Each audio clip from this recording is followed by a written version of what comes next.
Shocking आहे हे की आपल्या अमरावती जिल्ह्यामध्ये नाशिकसारखं प्रकरण एक बाहेर आलेलं आहे. आश्चर्य वाटतं की लोकांना धाक नाही राहिलेला आहे. कोणाच्या मर्जीत काय आलं ते करतायत आणि त्यांचे लिंक्स कुठं कुठं सापडतायत.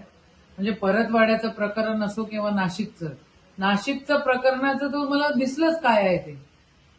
त्याची बायको गायब होऊन जाते, पोलिसांना दिसत नाहीये.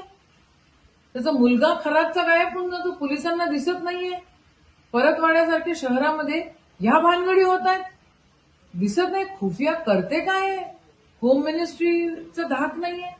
म्हणजे मुख्यमंत्र्यांनी त्यांचे सोर्सेस अजून वाढवण्याची गरज आहे.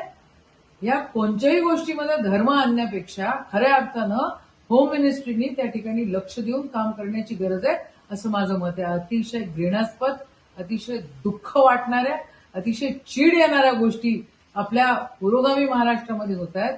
याच्या आधी या सगळ्या गोष्टी पकडतीस यायला पाहिजे होत्या आणि इतक्या उशिरा माहिती होत आहेत. निषेध आहे या सगळ्या गोष्टींचा.